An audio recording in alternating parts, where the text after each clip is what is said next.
La Comisión Económica de América y el Caribe proyectó una mejora de 2 décimas en el crecimiento de la región para este 2025, elevando su estimación a 2.2%, en la que Venezuela se encuentra en un 2%.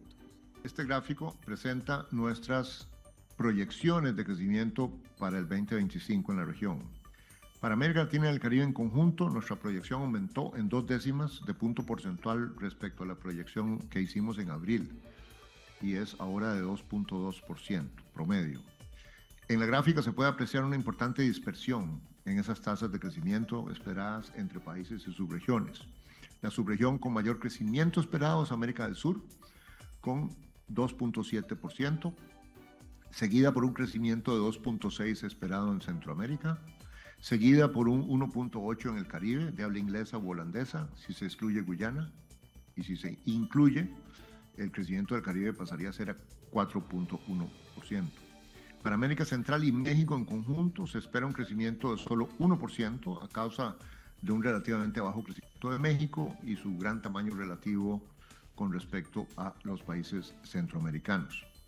En total, 8 países crecen menos de un 2%.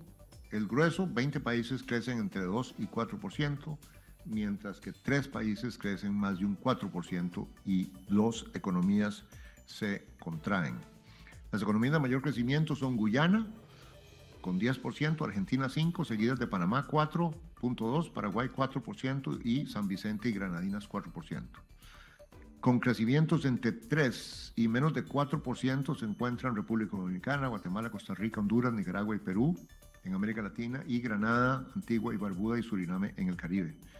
Todas las demás se espera que crecerán a menos de 3%. Para 2026, nuestras estimaciones dan cuenta de un crecimiento promedio regional de 2.3%. Esta es la misma tasa que en el 23 y 24 y una décima más que lo esperado en el 25.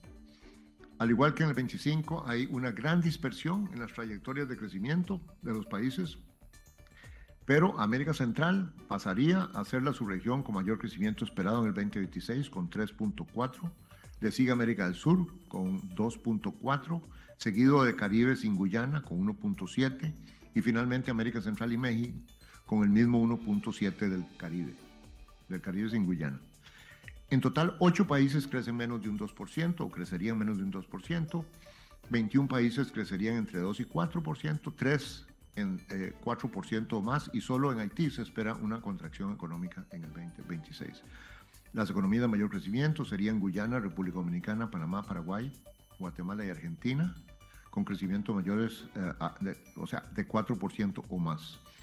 En este gráfico se ve el crecimiento por trimestre desde el 2022.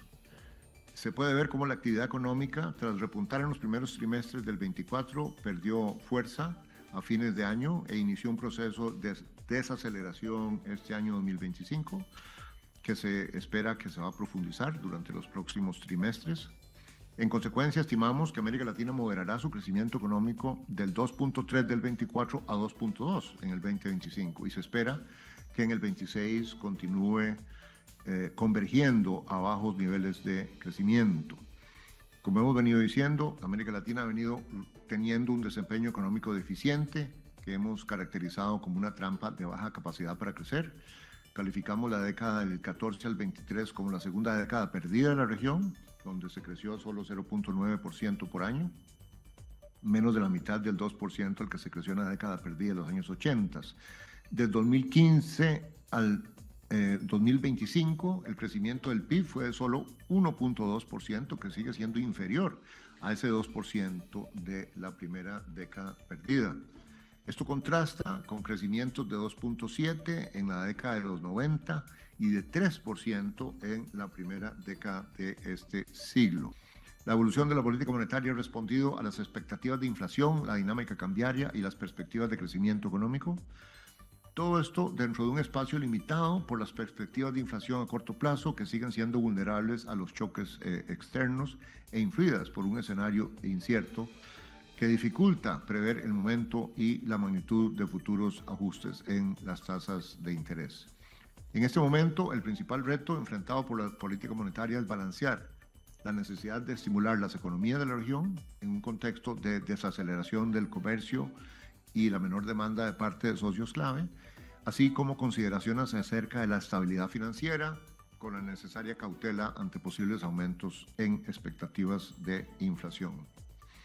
En conclusión, la combinación de desaceleración generalizada del crecimiento global con esta elevación de aranceles por parte de los Estados Unidos significa que la economía mundial ofrecerá un débil impulso externo al crecimiento de la región este año 2025, y esta es una situación que no esperamos que cambie mucho en el 2026. La ONG Espacio Público registró en su balance del mes de julio al menos 18 violaciones a la libertad de expresión en Venezuela, la mayoría relacionadas con actos de intimidación y restricciones al ejercicio periodístico durante las elecciones municipales del domingo 27 del mes pasado. Julio se convirtió en el tercer mes con más registros de violaciones a la libertad de expresión de lo que va de 2025. Así lo advirtió la organización Espacio Público en su más reciente informe.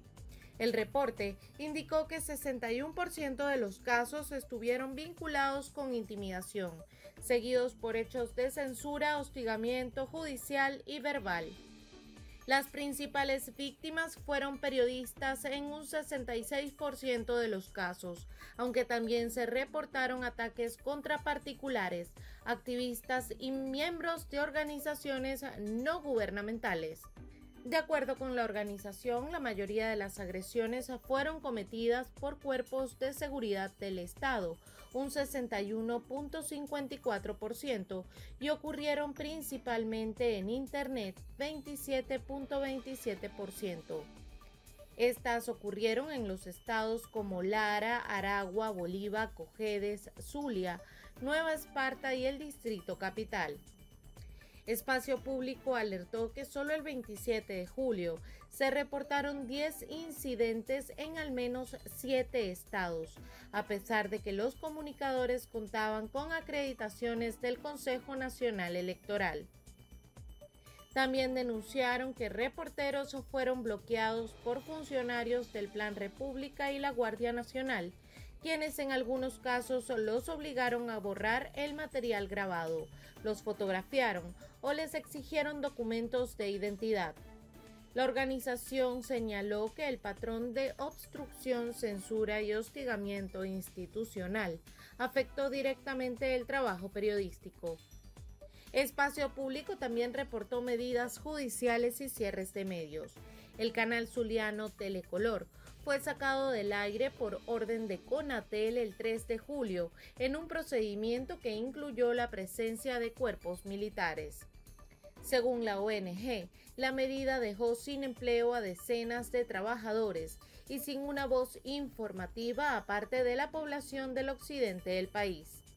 Durante el mes persistieron las acciones de criminalización contra ciudadanos por expresarse en redes sociales o participar en actos simbólicos. Entre los casos mencionados se encuentra la condena a 10 años de prisión contra Génesis Pavón y Rocío Rodríguez, presuntamente por estampar camisetas con la imagen de la caída de una estatua de Hugo Chávez. En cuanto a la situación de periodistas detenidos, el informe documentó que los días 13 y 14 de julio, familiares de Víctor Ugas y José Camero exigieron atención médica urgente e información sobre su estado de salud. Posteriormente, Camero fue excarcelado el 21 de julio con medidas cautelares como presentación y prohibición de salida del país. El Comité de Madres en Defensa de la Verdad realizó una concentración y vigilia frente al Tribunal Supremo de Justicia para exigir la libertad de las personas privadas de libertad por razones políticas y consignar un escrito ante la Sala Penal. Logramos hablar con el fiscal general que nos dio una esperanza. Tomó parte de su tiempo para poder atendernos a nosotros. Sin embargo, no tenemos respuesta. Nuestros hijos siguen en Tocorón. Ellos están esperanzados en nosotros, las madres. Y mientras que nosotros estemos acá, afuera, dando la cara por ellos, vamos a estar, si es posible, amanecer acá. Pero necesitamos una respuesta, algo para nosotros irnos tranquilas. Ya van a venir las vacaciones del Poder Judicial, y no queremos que nuestros hijos estén injustamente, sin ser ni delincuentes, no son terroristas, son seres humanos, son jóvenes que tienen propósitos en esta vida, tienen sueños para estar detenidos injustamente. Agradecemos la colaboración de estas autoridades. Simplemente queremos eso, una respuesta. La ONG Foro Penal informó que hasta el 4 de agosto en Venezuela hay 807 presos políticos. Según su data, 46 detenidos menos que al corte del informe del 21 de julio.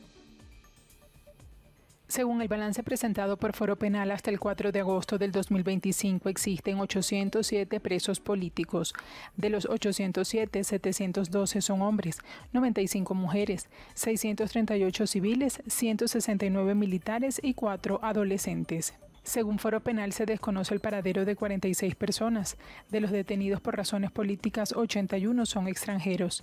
Según el último informe de Foro Penal, 7 personas fueron encarceladas, 102 excarcelados, 155 condenados y 698 esperan sentencia. Desde el año 2014, Foro Penal ha documentado 18.444 detenciones por razones políticas en Venezuela y asegura haber brindado asistencia gratuita a más de 14.000 personas que tras ser detenidas lograron recuperar su libertad. Además, alertan que más de 9.000 ciudadanos enfrentan restricciones arbitrarias que limitan su movilidad o derechos.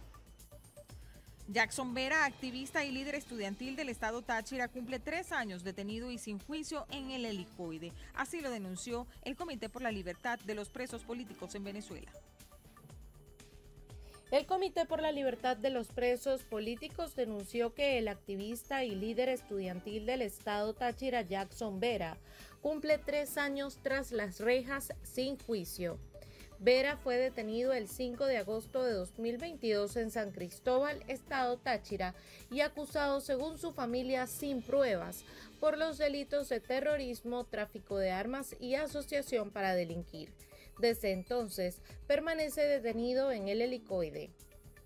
Al momento de su detención, fue interceptado por un grupo de funcionarios de la Dirección de Investigaciones Penales de la Policía Nacional, que se encontraba de civil en la avenida 19 de abril de la ciudad de San Cristóbal, mientras ofrecía un servicio de mototaxi a un conocido que se hospedaba en un hotel donde supuestamente fueron hallados explosivos. Jackson Vera formaba parte del movimiento estudiantil en el estado Táchira, era activista político. Su familia continúa exigiendo su libertad. Fiscales federales en el sur de Florida señalaron que Roger Piñate, empresario venezolano-estadounidense y cofundador de la empresa de tecnología electoral Smartmatic, habría transferido el control de una vivienda de lujo en Caracas a la expresidenta del Consejo Nacional Electoral, Tibisay Lucena Ramírez, a cambio de favores políticos. Fiscales federales en el sur de Florida señalaron que Roger Piñate, empresario venezolano, estadounidense y cofundador de la empresa de tecnología electoral Smartmatic, habría transferido el control de una vivienda de lujo en Caracas a la expresidenta del Consejo Nacional Electoral, Tibisay Lucena, a cambio de favores políticos. Según una nueva presentación judicial, el presunto soborno ocurrió entre abril y julio de 2019, 2 años después de que Smartmatic denunciara públicamente que el régimen de Nicolás Maduro manipuló los resultados de la elección para una Asamblea Nacional Constituyente en 2017. Tras ese episodio, la empresa cesó sus operaciones en el país. El documento judicial afirma que Piñate orquestó la operación a través de una empresa fantasma extranjera, ocultando el origen de la propiedad y utilizando intermediarios para transferir el título a nombre de Lucena. La Fiscalía planea presentar mensajes cifrados, testimonios y fotografías como parte de las pruebas en un juicio por lavado de dinero y soborno relacionado con contratos en Filipinas. Los fiscales argumentan que el supuesto pago en especie buscaba obtener el respaldo de Lucena en una disputa contractual con el Estado venezolano, en momentos en que Smartmatic ya no recibía pagos por los contratos previos firmados con el Consejo Nacional Electoral. Tibisay Lucena dirigió el órgano electoral desde 2006 hasta 2020 y fue una figura clave en el sistema comicial venezolano durante las presidencias de Hugo Chávez y Nicolás Maduro. Falleció en abril de 2023 sin haber respondido públicamente a estas acusaciones. Smartmatic negó cualquier relación con el hecho y calificó las afirmaciones del Departamento de Justicia como completamente desligadas de la realidad. En un correo enviado al Miami Herald, la empresa sostuvo que dejó a Venezuela en 2017 y nunca más ha intentado hacer negocios allí. La Confederación de Béisbol Profesional del Caribe anunció que en 2026 Caracas será la ciudad anfitriona de la 68ª edición de la Serie del Caribe, uno de los eventos más importantes del béisbol invernal. Esta será la 16ª vez que Venezuela organiza este prestigioso torneo, reafirmando su tradición en el béisbol regional. A lo largo de los años, Venezuela ha albergado eventos que han quedado en la historia, incluyendo triunfos de Tigres del Licey y Águilas Caribeñas. Tras un periodo sin sede en el país, en 2023 Caracas y La Guaira volvieron a ser sede del torneo, con récord de asistencia en el Estadio Monumental Simón Bolívar y un emocionante triunfo de los Tigres del Licey. La próxima edición, en 2026, reafirma la importancia de Venezuela en el béisbol caribeño.